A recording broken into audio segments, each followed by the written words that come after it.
Et salut à tous les amis, c'est CryptoPartage, c'est un plaisir de vous retrouver pour cette nouvelle vidéo d'analyse. J'espère que vous allez tous très bien, moi ça va, impeccable. Petit week-end de Pâques qui a permis de coupler, c'est pour ça qu'il n'y a pas eu de vidéo durant tout le week-end. Mais là, dès mardi, on récupère le rythme et il y a pas mal de choses à dire sur les cryptos, notamment sur le Bitcoin qui nous a fait une petite frayeur, voire même peut-être une grosse frayeur pour certains hier, puisqu'on a eu une correction, mais il a très bien réagi, comme vous pouvez le constater à l'écran. 40 700 $ au moment où je tourne la vidéo, plus 4%, ce qui nous donne une map crypto dans l'intégralité dans le vert. Et ça, c'est plutôt cool. Du côté de l'Ether, plus de 3000 $. Et pour la majorité des cryptos et des altcoins, on est bien dans le vert. Mention spéciale à Luna, plus 16%. Rune aussi, plus 15%, il me semble à peu près. Et surtout le GMT, plus 45%. C'est clairement la crypto du moment. C'est le token de Stephen, les NFT chaussures là, qui vous permettent de marcher et de gagner.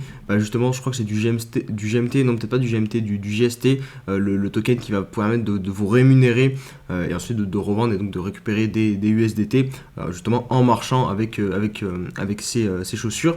Donc c'est clairement une des cryptos du moment. On fera un petit point sur le GMT, sur le graphique du GMT pour ceux que ça intéresse au cœur de la vidéo. Je tenais aussi à vous remercier rapidement pour les 20 000 abonnés, même si je vais le refaire au cœur de la vidéo. Pas mal de petites choses globalement à vous dire. Je vais mettre une petite timestamp, je crois que c'est comme ça qu'on dit, découper la vidéo, comme ça vous pourrez aller voir directement la partie qui vous intéresse, même si je vous conseille de suivre globalement toute la vidéo, puisque c'est un peu un fil, un fil conducteur. Voilà, vous allez peut-être louper des informations que je vais donner dans d'autres parties, si vous allez directement à une partie qui vous intéresse plus qu'une autre. En tout cas, on va quand même analyser le Bitcoin dans cette vidéo, analyser GMT et partager 2-3 petites news. Et puis je pense qu'on sera pas trop mal pour une reprise. Allez, on va se retrouver directement sur l'analyse du Bitcoin, je pense. Pensez à mettre le petit pouce bleu, le petit commentaire et le petit abonnement pour soutenir la communauté. On va débuter avec l'analyse rapide du Fear and Greed. Vous le voyez, aujourd'hui on est sur niveau 27, donc on sort très légèrement de la zone de l'extrême fear qui débute à partir de 25.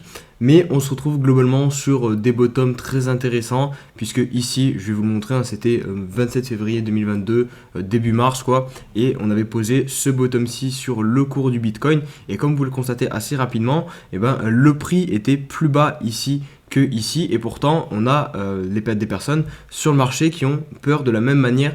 Donc ça c'est plutôt positif puisque le prix est actuellement plus haut, donc c'est à dire qu'on arrive à faire peur aux gens de la même manière alors que le prix est plus haut. Donc ça c'est forcément positif. Je vous l'avais déjà partagé, mais là aujourd'hui ça se confirme encore une fois. On est encore une fois sur le niveau 27, donc un niveau assez bas, et pourtant on reste toujours à un prix plus élevé de un mois en arrière, donc pour début mars. Donc ça c'est extrêmement intéressant.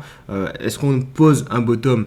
Je peux pas en avoir la certitude, mais en tout cas on a petit à petit plusieurs éléments qui sont en train de se dessiner sur le fait de réussir à poser un bottom au niveau du court terme, sur une tendance daily. Là je peux vous montrer rapidement, d'ailleurs je pense que je vais vous faire l'analyse technique du BTC tout de suite. Je vous montre juste avant l'open interest pour les contrats options de fin avril. Donc il y a quand même 41 000 bitcoins en jeu et on a un max pain price à 42 000 $. Pour ceux qui ne le savent pas, je le répète quand même au cas où, le max pain price en général attire le prix du bitcoin. Donc voilà, on devrait terminer normalement, si on suit les statistiques, aux alentours des 42 000 $ pour la fin avril. Du coup, on va passer tout de suite sur l'analyse du Bitcoin. Au moins, voilà, comme ça, on rentre directement dans le vif du sujet. Donc, on va se positionner sur l'hebdomadaire. On peut même se positionner, hop, je vous fais même le mensuel, comme ça, on prend vraiment du début. Donc, on est toujours sur la zone de rechargement mensuel. Donc, pour les personnes qui souhaitent investir pour du moyen à long terme, en DCA, moi personnellement c'est comme ça que je fonctionne, cette zone c'est typiquement je pense une zone où vous pouvez accumuler. Après du coup ne faites pas, n'accumulez pas tous les jours, enfin c'est pas très utile. Si vous avez prévu d'accumuler sur cette zone, vous mettez la somme que vous voulez mettre dans cette zone de rechargement. Une fois que vous l'avez mise, bah c'est peut-être pas pertinent de remettre les mêmes sommes d'argent tous les mois, sauf si vous faites vraiment un DCA, mais là du coup c'est pas un DCA en termes de zone, mais c'est plutôt un DCA temporel, donc vous allez remettre, je sais pas, toutes les semaines la même somme, et c'est une chose très bien. Personnellement, j'ai un DCA qui tourne toutes les 2 semaines, peu importe le prix, ça m'achète automatiquement du BTC. Mais ça, du coup, ça n'a rien à voir avec l'analyse technique, donc il faut bien dissocier les deux. Là, je fais l'analyse technique, et pour moi, une fois que vous avez payé cette zone de rechargement, bah, c'est peut-être pas forcément très pertinent de la repayer tous les mois, hein. Si on reste dedans plusieurs mois, voilà, vous avez accumulé une fois sur ces niveaux de prix, bah, maintenant vous passez à une prochaine zone de rechargement ou à la prochaine zone de vente, enfin vous passez à d'autres niveaux de prix. En tout cas, voilà, ça c'était pour le mensuel, donc on est sur une zone où vous pouvez, selon moi, acheter. Pourquoi? Parce qu'on est tout proche du dernier creux. Si on perd ce dernier creux, il y a un changement de structure, il y a un changement de tendance, et en termes de risk-rewards, donc on est plutôt bien positionné ici. On passe maintenant sur l'hebdomadaire. Donc l'hebdomadaire, on a eu 2, même 3 semaines de baisse depuis le petit piège technique où on est venu clôturer et valider au-dessus donc de ce W avec la ligne de coup. On est repassé en dessous, mais comme je vous disais, ça deviendrait vraiment catastrophique si on commencerait à perdre la zone de rechargement. Et hier, regardez ce qu'on est venu faire. On est venu finalement mécher pile dans la zone de rechargement. Donc ça y est, là on a atteint une zone de rechargement quand même moyen terme, puisque c'est une zone sur de l'hebdomadaire. Donc là pareil, vous avez pu payer si vous voulez le Bitcoin et les autres crypto-monnaies, parce qu'en général le Bitcoin amène l'entièreté des crypto-monnaies dans cette dans la correction quoi. Donc là vous avez eu une petite entrée pour ceux qui auraient voulu rentrer au niveau du plus moyen terme, enfin un peu plus court terme que sur le mensuel. Bah là vous avez pu avoir une entrée. Au niveau de la dynamique, bah, elle est toujours haussière sur l'hebdomadaire, hein. Vous voyez bien que les creux et les sommets sont bien ascendants, et c'est ce que l'on veut voir. Donc pour le coup, tout est positif, hein, si je puis dire, sur le Bitcoin. On est juste venu faire pour l'instant une correction technique et qui ne remet pas en cause la tendance de fond qui reste haussière sur le journalier, le daily. On est aussi en train de constater des choses très très intéressantes. Donc là on a cette zone dont je vous avais longtemps parlé, qui est tout simplement la zone de rechargement daily. Et vous voyez, pour l'instant on fait des clôtures parfaitement dedans. Je vais vous agrandir un petit peu, peut-être que vous verrez mieux. Regardez, toutes les clôtures se tiennent pile dans cette box de rechargement. Donc pour l'instant, vraiment d'un point de vue technique, c'est très très propre. Et on va se focus un petit peu sur... Alors hop, c'est pas du tout ce que je voulais faire. On va se focus du coup un petit peu sur la journée d'hier, puisqu'on a eu une frayeur, hein, 38 600 $, on est venu chercher, et là bah, tout le monde a commencé à se dire aïe, c'est la catastrophe. On est en train de casser, de venir chercher les derniers creux ici, de casser notamment cette trend qu'on tient maintenant depuis un bon petit moment, hein, depuis le début du mois de janvier, depuis le début de toute cette consolidation et potentiellement retournement de tendance. Pourquoi je dis retournement de tendance? Puisque là on provient d'une tendance baissière, et là on est en train d'essayer de faire une structure pour repartir à la hausse. Donc on verra si oui ou non Bitcoin réussit à faire ça, mais en tout cas c'est vrai que cette trend là est assez intéressante et elle matérialise plutôt bien ce retournement de tendance. Et là vous voyez qu'on est en train de bottom pile sur ce niveau-ci. Je sais pas si vous prenez 2 petites secondes pour analyser la structure qu'on est en train de faire ici, là, hop, mais globalement c'est les mêmes structures qu'on a fait ici et ici. Ici, globalement, vous allez voir des W. Si je vous mets les droites, on va pouvoir constater des W. Et là, regardez ce qu'on est en train de constater. Et c'est ça, justement, qui est hyper intéressant. Parce qu'en fait, on a fait une mèche en dessous de ce point bas, mais regardez la clôture, elle est venue s'effectuer juste au-dessus du premier point bas ici. Donc pour l'instant, le W est parfait, donc on est en train de réaliser sur le daily. Pour venir le clôturer, il faudra passer au-dessus des 41 000 $ en cours de clôture, et on aura un très joli W validé, et donc les probabilités seront 100% pour le Bitcoin de venir faire un nouveau sommet plus haut donc, que les 48 000 $ ici, puisque l'hebdomadaire au-dessus est haussier, le mensuel aussi, et le daily repasserait haussier avec ce petit W qui serait validé, donc comme je vous l'ai dit, au-dessus des 41 000 $. Donc pour le coup, c'est vraiment parfait ce qu'est en train de nous faire Bitcoin. Maintenant on verra si oui ou non c'est un piège, hein, c'est possible, hein. Peut-être que voilà, le W il va être observé par beaucoup de particuliers et le Bitcoin va décider de partir à la baisse. C'est encore quelque chose de possible, mais les probabilités ne vont pas du tout dans ce sens, et c'est bien ce qui nous intéresse. On veut avoir les probabilités de notre côté. Donc là pour le coup, pour par exemple rentrer en long, ça peut être intéressant, puisque on se situe, comme je l'ai dit, dans la zone de rechargement, donc c'est à dire qu'on est proche du dernier creux. Donc vous pouvez mettre votre stop notamment ici et essayer de jouer donc tout ça, voire même plus haut, puisque en théorie, nous sommes en termes de probabilité, nous devons faire un sommet plus haut que le précédent. Je voulais vous passer aussi rapidement le Dixie, donc c'est l'indice du dollar, puisque on arrive vraiment sur une zone très très importante. Alors malheureusement pour le moment il n'y a pas d'accalmie, hein. Regardez, on a depuis plusieurs jours un dollar qui monte en flèche, mais justement on espère, vous voyez que le RSI va commencer à rentrer en surchauffe au niveau du daily, l'hebdomadaire on est déjà rentré en surchauffe au-dessus de la zone de surachat, et même au niveau du mensuel on arrive tout proche de la zone de surachat au niveau des 70 qui des fois servent de barrage. Donc on va prier pour que le dollar se casse la tête sur ce niveau psychologique des 100 tout rond. Regardez ici, c'est ce qu'on avait fait, top de marché, ici top de marché, et là on est en mensuel, donc c'est vraiment une grosse unité de temps. Là il y a plusieurs années qui sont écoulées, hein.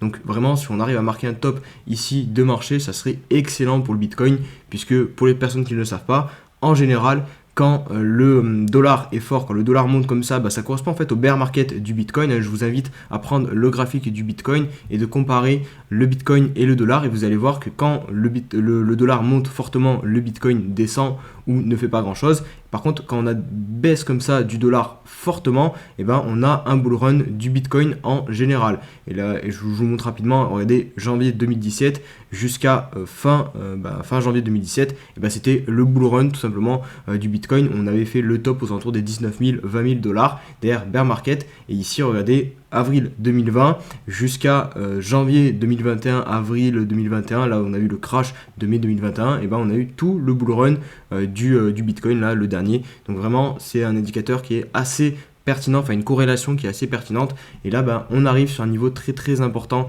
pour le dollar, et on va espérer que pour la troisième fois donc il va réussir à prendre cette résistance et ne pas la casser et se faire repousser et nous offrir un nouveau bull run sur le Bitcoin. Comme promis, je vous passe rapidement le petit GMT, le token donc de STEPN, la grosse crypto du moment, pour vous montrer tout simplement la structure, hein, et le nouvel atterrage qu'on a réussi à faire. Je vous mets rapidement les droites, mais vous allez voir globalement ici on a dessiné des W dans des W, et ça n'a pas loupé. Dès qu'on est venu clôturer tout ce W au-dessus des 2,40$, on est parti comme une flèche. En même temps il y a un momentum extrêmement haussier sur cette crypto. Je pense qu'elle est surveillée par pas mal de traders, et dès qu'ils ont vu que on reprenait la tendance haussière après cette consolidation, ils sont engouffrés dedans, et c'est ce qui fait pump le token. Et en plus de ça, je pense aussi qu'il y a énormément de personnes qui doivent se mettre en short, qui doivent faire barrage. Ils se disent ça y est, là c'est évident, le token il a fini de monter. Après je sais pas combien de pourcents, je peux vous montrer rapidement. Hop, on va prendre la règle, 24 000%. Donc voilà, forcément il y a des personnes qui se disent que tôt ou tard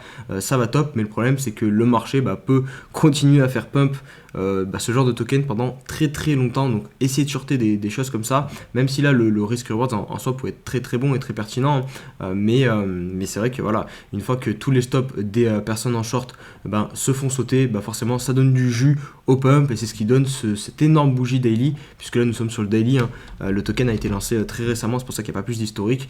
Ça donne ce genre de bougie assez explosive. Je vous mets rapidement l'hebdomadaire, voilà, c'est juste des bougies vertes en hausse. Donc s'il vous plaît, évitez de rentrer sur ce genre de choses, ou du moins si vous rentrez, ne le faites pas en tant qu'investisseur, puisque jamais de la vie un investisseur ne rentrerait sur ce genre de choses qui est extrêmement à la verticale et donc extrêmement risqué. Et en termes de risk reward, c'est pas top du tout. Si vous voulez rentrer, il faut être trader et analyser des unités de temps beaucoup plus petites comme le 4 heures voire le 1 heure. Allez, on va enchaîner avec le petit fil Twitter et 2-3 petites news que je voulais vous dire, que j'ai pas pu vous dire durant ce week-end. Donc la première, c'est vous remercier pour les 20 000 abonnés. Donc ça y est, on a enfin atteint ce cap des 20 000 abonnés. Donc un grand merci à tous. Maintenant, let's go pour les 30 000. S'il y a des personnes qui ne sont pas encore abonnées, n'hésitez pas à le faire. J'essaie vraiment de créer une communauté d'entraide et de partage, d'où le nom autour des cryptos. D'ailleurs, n'hésitez pas à rejoindre le Discord, c'est là où vous allez pouvoir échanger avec le cœur de la communauté.